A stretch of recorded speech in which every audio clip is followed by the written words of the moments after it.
Hi guys, my name is Donatas. I'm from a company called Creative Web, and Creative Web is the UK's leading web design, web development and internet marketing business based in London.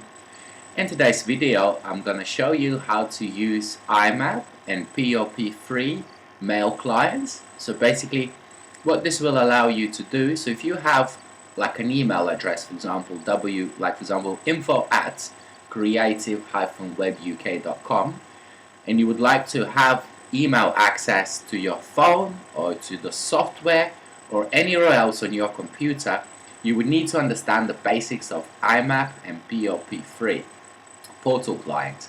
So for example, let's open up an email account. So in here I'm going to create a test email address. So if we put just test, so that'd be test@creative-webuk.com. So we just generate a password and just use that password in here and then create the account.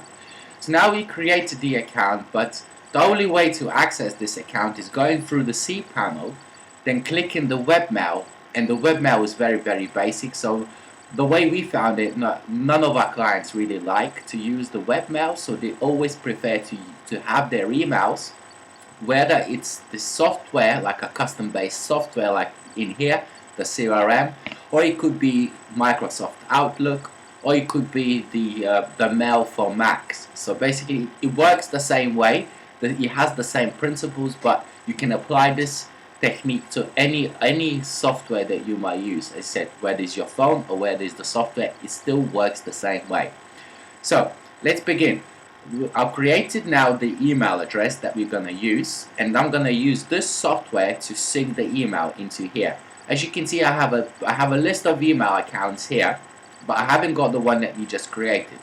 First thing we're going to do is we're going to obviously go to the administration, and obviously the technique to add an email account might be different on the different softwares, but the principle of IMAP and POP3, it's always the same.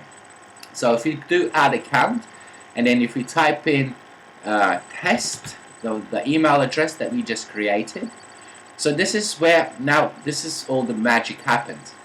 Basically, you got incoming mail and you got outgoing mail. So now we need to put the settings for incoming mail, and then we need to put the settings for outgoing mail. So what incoming mail means is when somebody sends you an email, incoming mail is gonna put all the information together and is gonna receive that email. So this is basically, so when people sending you an email, this is a way for you to receive the email. Whereas the outgoing mail is when you want to send out the mail to someone, and we need to have those details correct in here. So let's begin with the incoming mail. Okay, now because the server we're using the same domain name, creativewebuk.com, and you can see my server is at the same. So I'm just gonna use either a local host, or I'm gonna put the actual server name, location of where the server is. But in this occasion, on this instance, I'm just going to use the local host because it's used on the same host. But if you're using like a mobile phone, for example, or if you're using like Outlook software, you're more than likely going to need the full URL of the actual server, which in this case is mr2.websitewelcome.com. Okay, we just leave it as it is for now. Basically, so now the second bit, what we want to do is we want to put the password, because obviously now I'll copy the password, it's in my memory, so I don't want to just keep on remembering the password. Let's just see if that's correct. No, that's not correct. Okay, I'm going to have to change the password again because I didn't save that in. So if we change the password to here, and then copy that, and then change the password. We go back to the software, I'm going to paste the password in here. So I'm going to do the same password for incoming, and I'm going to do the same password for outgoing. Okay? Right, next thing, let's go back to the incoming. Next thing, we need to put our username, and we just inserted the password, so the username will be our email address. So we're going to put the email address that we want to use, which is test@creative-webuk.com. And obviously, because we're making a secure connection to the server, so it's got to be SSL, and you've got to allow to sign in the certificate. I mean, this allow sign in the certificate It's just an additional option that is provided within that software. It does this option might not be available when you connect it to your phone or any other software that you put in this app.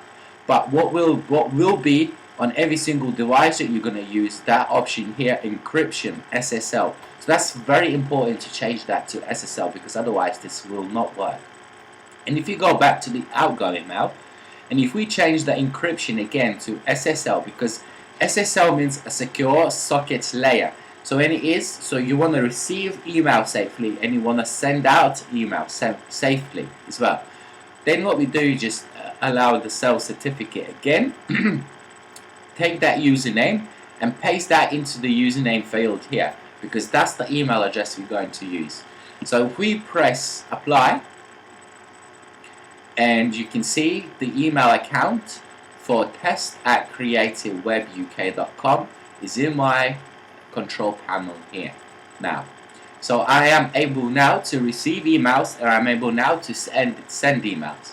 And if you guys learn this principle for IMAP and POP3, the difference between IMAP and POP3, IMAP, basically, when somebody sends you an email, IMAP will store an email in the server, and it will synchronize the copies of the email, same email, throughout your devices. So if you have your computer connected, and if you have your iPhone connected, for example, and if you delete the email inside the server, it will delete the email all throughout. So it will delete the email on your computer, and it will delete the email on your phone. But if you have a setting for POP3, what's going to happen when somebody sends you an email, it will go directly to your server, then it will send a copy to your computer, and it will send a copy to your phone. But what happens is, if you delete the email on your phone, the same email will still stay on the computer and the server. And it works all the way around. If you delete the email on your computer, it will stay on the server and it will stay on the phone.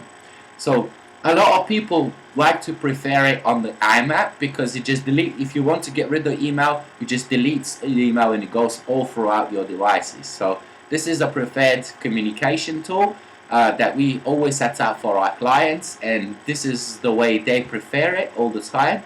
So that's all it is with this connection, setting up your email accounts. And if you got any questions, guys, please do not hesitate and give us a shout, and we'll be more than happy to help you with this.